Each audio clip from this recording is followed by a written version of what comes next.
Mother Nature strikes. Oh my God! Do you need help? I'm okay. Wood saves lives. It's often all that stands between a home and imminent disaster. See the hurricane coming in, you see the news, and everybody's nailing up the plywood over the windows on the outside. Why is the scene repeated every hurricane season? Because wood is able to overcome its greatest weakness and morph from a round tree trunk into perfectly flat planks that are incredibly strong. It really adds a lot of strength and stability, more than just natural wood would have. Kind of look at a piece of wood, but there's a lot more that's going into it than what you think. The Achilles heel of raw timber is that it's 40 times more vulnerable to stress along the grain than across it. That's why you split wood with an axe by chopping into the top and not horizontally against the side. Wood grain runs vertically along the axis of the plant. When you split a piece of wood along that axis, the cells peel off apart. But by cross-layering thin strips of wood at right angles, the grain weaves together to create perpendicular bonds that give ordinary wood fibers super strength. Well, plywood was developed to try and get around some of that problem with all of wood's strength being in one direction. This may seem like modern technology, but it turns out that plywood has been used since the Gerson period of ancient Egypt, 5,500 years ago, and it was made much the same way. Thin strips of wood called veneers were glued together to create plywood, but the process was time-consuming and expensive. Then, in the 19th century, thanks to rotary lathes and improved bonding agents, plywood became one of the most affordable building products available, the first engineered wood known for its great strength and low cost. 3/4 plywood, you gotta pay attention to everything over here.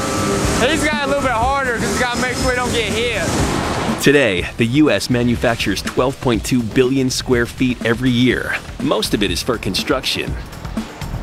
The rest is used to prevent total destruction. Did you see that? The whole house came apart. Columbia Forest Products runs its plywood mill in Old Fort, North Carolina, 5 days a week, producing 12,000 plywood panels every day. I count these boards in my sleep.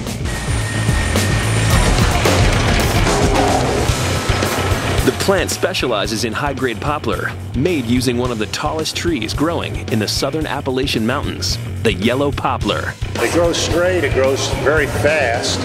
It's a lightweight wood. Because it grows fast, there's an available supply of yellow poplar in the forests of North Carolina. Its straight logs and low-density wood offer two more benefits that make it perfect for transforming into plywood. It has good workability.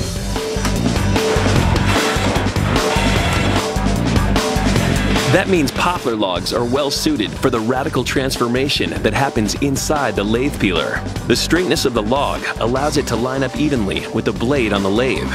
And though poplar is technically a hardwood, its cells are less densely packed than most hardwoods, which allows the wood to peel like an apple. Every day, 3,600 8-foot logs meet the edge of one of these blades. That's 190 each hour. It's a pretty amazing process. The blade continuously shaves thin sheets, perfect for layering into plywood. It's going to lay pretty flat for you, or we've done something wrong. Giant lathes like this peel 46 feet of log in a single minute. And under such a high-intensity workload, the spinning wood quickly wears down the 4-foot steel blades. To keep a good, consistent peel, they're changing blades about every hour. The moisture in the freshly cut poplar logs makes them easier to peel. But there's always the danger of warping. That happens when wood dries unevenly and starts to ripple instead of laying flat. To prevent warping, peeled layers head immediately into the drying kiln. It's dried down to this level in the kiln, where we basically control the drying and keep the timber straight and use it dry so that it doesn't change in dimension. Once dried, Every other layer is coated with glue and placed grain across grain in a giant press. You know, you want to warm your panels up, put the pressure there so you get a good bond to where when our customers get it, it doesn't fly all aboard. The press exerts 175 pounds of pressure per square inch and heats the individual boards to 255 degrees. This combination of force and heat seals the bonds between wood layers. Finally, lasers guide saws cutting 4x8 and 4x4 panels, which head onto the sanders. You ever heard this whole saying that you can't see the forest for the trees? Well, I've looked at that and I don't see it, but you'll come across some panels that are so beautiful. Wood grain grants plywood both beauty and brawn, but how strong is it? Facilities like Wood Research and Development in Corvallis, Oregon test panels and other wood products to find out, one crunch at a time. You have big machines that push and pull things until they break. Tests demonstrate that the strength of plywood provides a life-saving barrier when other pieces of a wood home become deadly projectiles. And when used to build sturdy wall sections, it's possible for plywood to stand up against winds from a Category 5 hurricane. So a 120-mile-an-hour wind on the face of a building can create upwards of 28 pounds per square foot. And this type of lateral load combined with the vertical loads coming down from the building are the types of things that blow over buildings.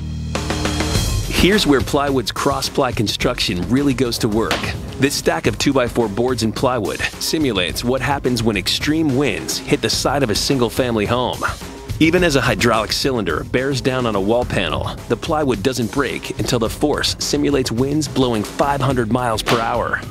That's stronger than any wind ever recorded on the planet, and it's a technology that's an incredible 5,000 years old.